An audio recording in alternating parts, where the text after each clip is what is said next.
So why is our grief recovery program so powerful, so effective? Why is it that we have people now coming back to us and saying, oh my gosh, David, a couple years ago, when my father passed, you helped me out, and now my mother's passed. Or a couple years ago, you helped me when my uncle who was so close to me passed, and now, my dad just passed. But why are people continuing to come back to us? I'm not saying we're the only counselor, coach, etc. in the world with a program that's extremely effective, but why do we keep getting repeat clients? Hi, I'm David Essel. For 43 years, all I've done is in the work of mental health and healing, and I am so excited that you're with us right now.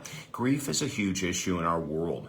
We have so many things that people are grieving over. Of course, with COVID, we brought so many deaths upon us, people that we never would have expected to die at their age. I have some friends of mine in their 40s and 50s that died from COVID. It was just a crazy time, and there was a lot of grief back then. With that, oh my gosh, we were overwhelmed with families needing grief help.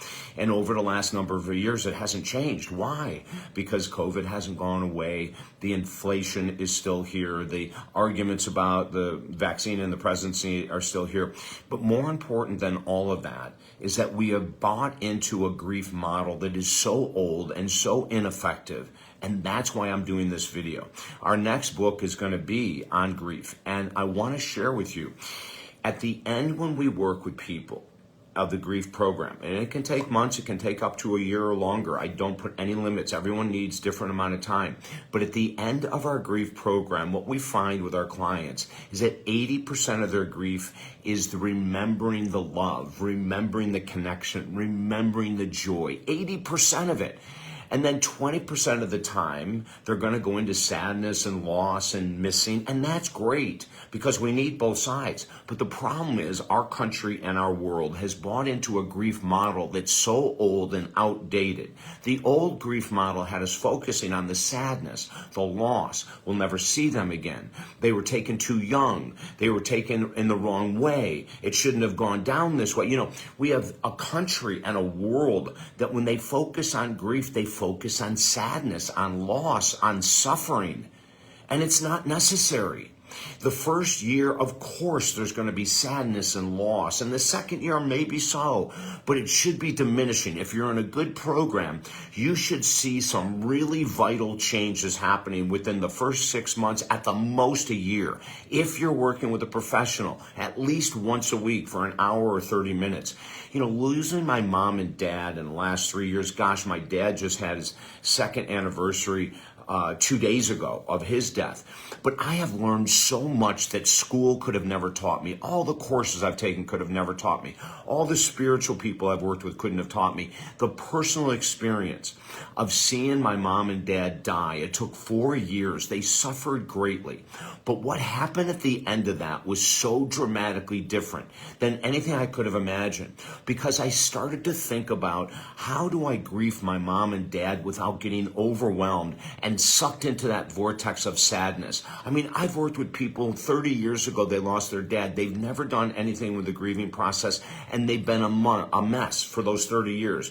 Maybe extreme eating or extreme drinking or something that they've done because the pain was so intense. But the pain stayed so intense because they didn't do the work. In our program, we have people expressing their sadness, expressing their sorrow, but we also have them focusing on those experiences that were amazing with their mom, their dad, their husband, their wife, whatever it might be. I remember in the last year after my mom died, my dad was alive for one more year. I had a chance to have some very deep conversations with him. And from him, I pulled immense amount out. He had no fear whatsoever of death. That was stunning to me. And it was because of his faith. His faith was so strong, he had no fear of death. So in our grief program, if I'm working with someone with deep faith, we go into that. We go deeply into their faith, their religion, whatever it might be. And how can we pull out of that faith?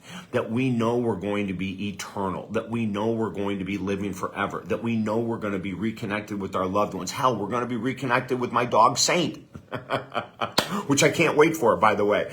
But I want you to know that we do it differently. And if you have a family member or maybe yourself that's grieving, hey, grief comes from not just death. Grief can come from the loss of a job, the loss of a relationship, divorce. It can come from the loss of a home. It can come from children leaving the nest. Oh my God, we've worked with so many parents that grieve deeply when their kids went to college or moved across the country. So grief has so many different avenues. The grief of losing a pet. We've worked with a lot of people of helping them get past that, losing their dog, their cat. Oh my God, I worked with someone that had an exotic animal that most people would think, why would you grieve over that? We'd want to get rid of it. But to that person, it was everything. So if you're struggling with grief or you have a friend, reach out to us at talkdavid.com. We offer everyone a free 20-minute session on the phone so I can hear how you're doing in the grieving process and maybe give you some thoughts to help you move through it a little bit smoothly, or more smoothly, I should say. So come to us, talkdavid.com, sign up for the free 20-minute phone session, or if you're ready, just sign up to work with me and we will get to the core of it. The people that I've worked with right now over the past 2, 3, 4, 5 years are in incredible positions compared to other people I know that haven't done the work and are struggling after losing someone or a job or a pet, as I mentioned. Okay, everything's at talkdavid.com. Let's change the conversation around grief.